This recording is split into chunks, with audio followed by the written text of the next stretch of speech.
I'm going to officially change my name from Jason Statham to Dick Longflop. Did anyone recognise you? It depends how much spare time they've had at home watching bad films. Jason Statham has no safe interview mode. He'll roast The Rock, insult his own movies, and dismiss Hollywood's biggest action tricks without blinking. But later, one interviewer pushes things far enough that Jason stops talking and demonstrates what he means. You're going in. That's not true. That's not true.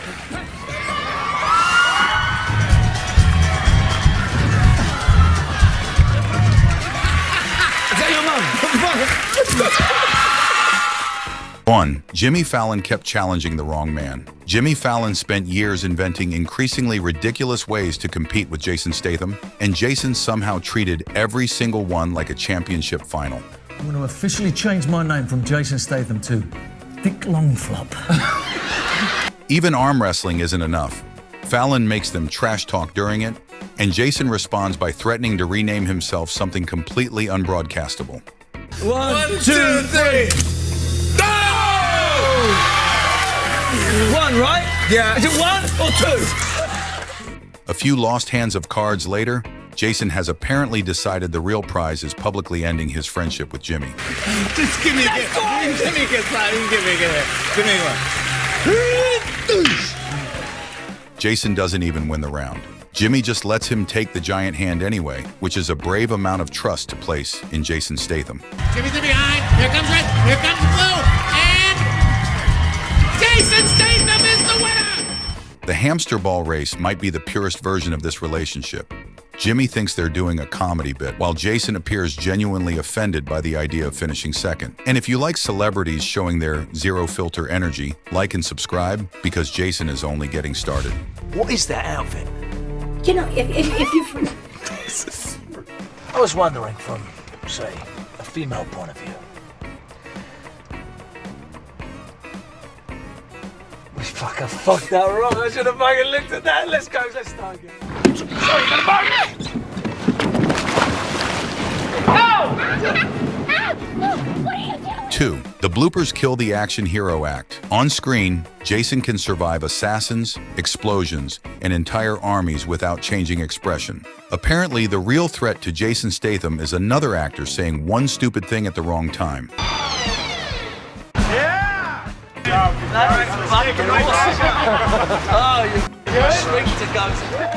Jason is supposed to make a dramatic fall from a building. Instead, the rig turns him into a dangling action figure, and the tough guy act disappears instantly. When this whole thing is over, we're gonna find a location, and I'm gonna knock your teeth so far down your throat, you're gonna stick a toothbrush right up your ass to brush them.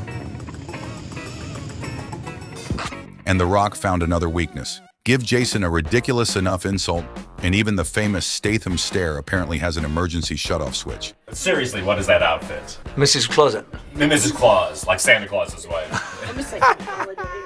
Apparently, Jason's zero-filter side isn't always another brutal one-liner. Sometimes it's watching 20 years of tough guy credibility disappear because somebody ruined the take. Poke you with a stick, you watch his bollocks grow.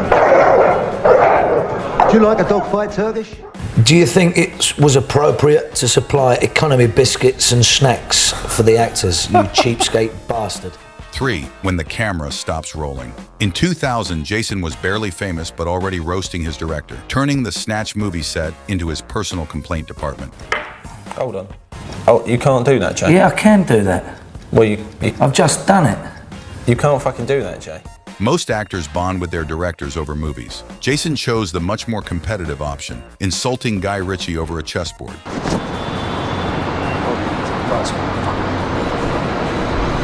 What is this? This guy's I didn't see this.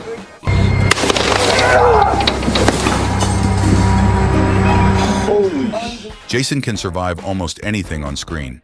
Behind the scenes, apparently the hardest challenge is keeping a straight face.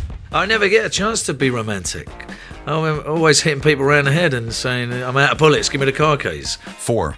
He roasts himself too. Apparently, romance becomes difficult when your entire resume requires somebody to get punched. Did anyone recognise you? Depends how much spare time they've had at home watching bad films.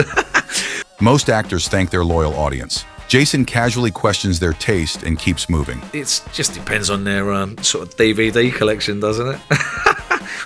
If they've even got one. And somehow one insult wasn't enough. He came back for the DVD collection too. It just depends on what the role is and if you have to learn a skill, or if you depends how much abuse you've given your body over Christmas. Even his action hero physique apparently loses every December to the same enemy as everyone else, Christmas. And if you like celebrities saying the part their publicists probably wanted deleted, like and subscribe, because Jason is only getting started. Sort of action movies I see, Marvel comic sort of things. I just think it's just any guy can do it. I have no ambition. 5. Then he went after an entire genre. That is an impressively dangerous sentence to say about one of Hollywood's biggest machines. I mean, I could take my grandma and put her in a cape, and they'll put her on a green screen, and they'll have stunt doubles come in and do all the action. Somewhere, a Marvel casting director just added Grandma Statham to the short list. Anybody can do it. I mean, they're relying on stunt doubles and green screen and, $200 million budgets. It's all CGI created. Jason's standard is brutal. If the computer deserves the applause, he isn't giving it to the actor. So to me, it's not authentic. I'm inspired by old, real star. And there's the real reason. Statham's idea of an action star comes from an older, much riskier school. Well, I was a street trader for many years. What's a street trader? When you get the briefcase, you open it up, you've got all perfumes and jewellery, and you sit on a... When people used to ask for their money back, because sometimes, what I was selling wasn't the best thing in the world. Right.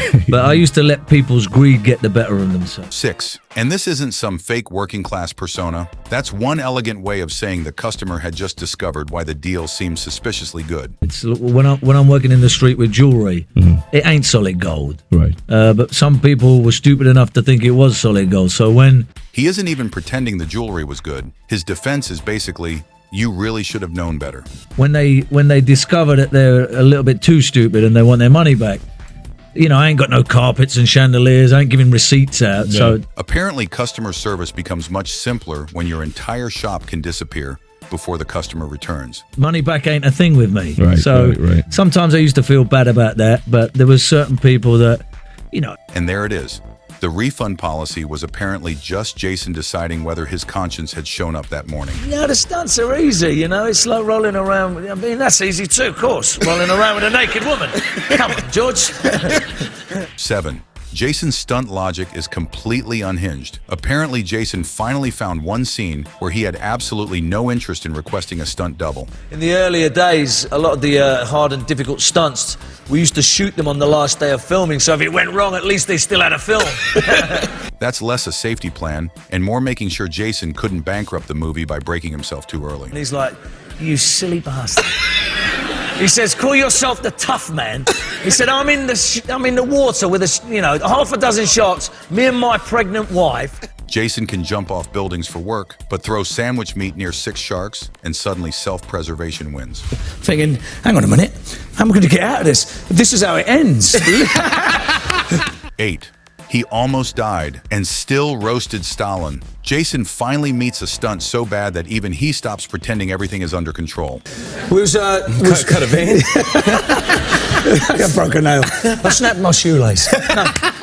And naturally, he introduces nearly drowning by pretending the real tragedy was a damaged manicure. And then you wear a seatbelt and all that stuff? No, because it's not necessary. Oh, you're only going to, you're not really driving, you're in the movie. But I've got like boots and I've got a gun belt and jacket. Nothing improves a near-death story quite like discovering the safety equipment had been declared unnecessary beforehand. When I get to the surface. Did you see anything? Was it dark? Nah, I mean, they don't call it the Black Sea for no reason. I'm sorry, I think I should have. No, literally, I couldn't even see my hand. I mean, you're like, yeah. 60 feet underwater, and Jason still finds time to review the accuracy of the sea's branding. As I come out, who's there? I look out, I said, where's Sly? And he's, stood on the side of the dock there with his iPhone, like that, going, hey, Jason, you need a towel? He survives the Black Sea only to discover Stallone's rescue strategy apparently involved getting excellent footage. But surviving Jason Statham is one thing. The next guy somehow manages to turn Jason Statham himself into the punchline. And you're still fucking talking. Was that all right? Jason to Jason. I did Jason to Jason. 9. Even Jason can't handle Jason. Jason looks genuinely in awe that Godfrey had the nerve to perform Jason Statham. And then Jason Statham comes up and goes, I told you guys to be quiet. And you're still fucking talking.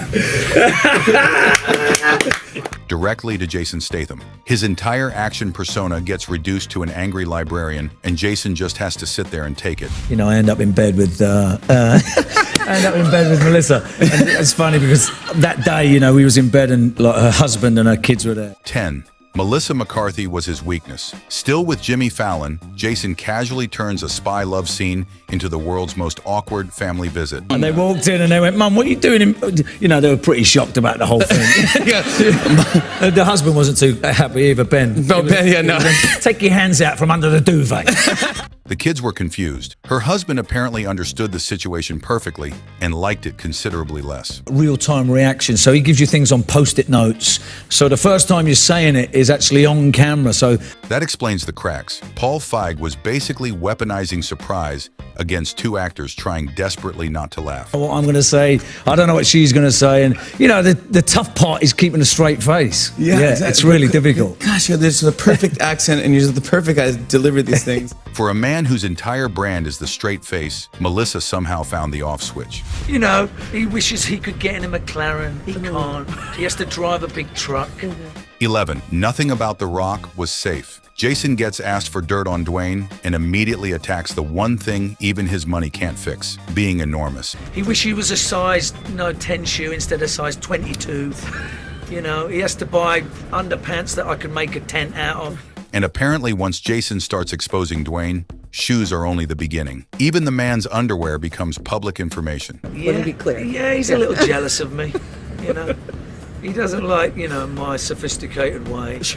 Jason got one mission, embarrass Dwayne, and clearly decided subtlety was no longer required. You don't have cheat days, there's no... What do my pancakes look like? Yeah, I mean like... I have cheap months, believe me. I don't have a cheap date. And Jason isn't much kinder to himself. Apparently, when he breaks the diet, he prefers a full season. When you say in a lounge? Yeah, I mean, he's like the Tom Jones of the Canary Islands, you know? 12. Even his family isn't safe. George Lopez is talking about Jason's dad, who sings professionally in the Canary Islands. Jason immediately kills the Tom Jones comparison. You know, he could get along doing his little act out there. And, you know, people are going on holiday, so they're more relaxed. They're willing to listen to a load of old crap. Jason's parents perform as a double act. His dad sings while his mom dances. This is Jason's explanation for why tourists enjoy them. Never had an acting lesson. Not yet. Very powerful on screen. Don't know about that, but... Yeah. Thanks very much. Then Lopez praises Jason's acting, and Jason, who never formally trained, somehow manages to roast himself too. But the internet had discovered your Eurasia and Shaman videos earlier in April. It's a long road, right? Yes. And look where you are now. I think I was a bit short on rent. 13. His old dancing videos came back to haunt him. Asked about his infamous pre-fame dancing videos, Jason immediately starts inventing excuses like a man caught deleting his browser history. I mean, there's a lot of things that you could say. Watching it, I felt someone had put something in my drink. Hey, well, what can I say? It's great fun. It was a long time ago. After blaming rent and possibly a spiked drink, Jason finally accepts the evidence. Yes, that extremely oiled dancer was him. Superman or Batman? Let me think. Batman. Now tell me why. Huh? Better in black? Is that your vibe? Yeah, a little bit darker, you know. Even choosing superheroes becomes extremely Jason Statham. Forget powers. Apparently Batman simply has the better wardrobe and attitude. Were there any lines where you were reading them in the script and went, I can't really say that, can I? I mean... You know, the stupider they became, the better it was. When you rip your arm off, you say you rip your arm off and reattached it with the other arm. Jason's favorite spy material was apparently whatever sounded too ridiculous for even an action movie. Have you ever fought more than one person at one time in real life? Not recently, no. Not recently. 14. Old habits die hard. On Sway in the Morning, Jason somehow makes fighting multiple people sound less like a denial and more like an outdated hobby. No, I mean, you know, I got into trouble as a kid, but, you know, it's so... It's the worst thing. People in the UK, they Most actors would deny it. Jason answers like fighting multiple people is simply something he has cut back on. they're stupid. You got to try and stay. You got to understand the situations that you get into, and Then he casually admits the fights were real and immediately blames drunk British people for making bad decisions. because they're used to getting really hit. So when you don't hit them, they find it hard to react. You know what I mean? So it was too fake. Jason says real cage fighters can struggle with movie fights because apparently pretending not to punch someone is the difficult part. They go, well, fucking hit me. What What are you doing not hitting me? And according to Jason, some actual fighters solve Hollywood choreography with the simplest possible direction. Just hit me. I've swallowed enough microchips and shit them back out again. Jason's best interviews work because he never sounds media trained. Sometimes he barely sounds interested in having a filter at all. Subscribe because Jason isn't the only celebrity whose best moments happen when the prepared answers disappear.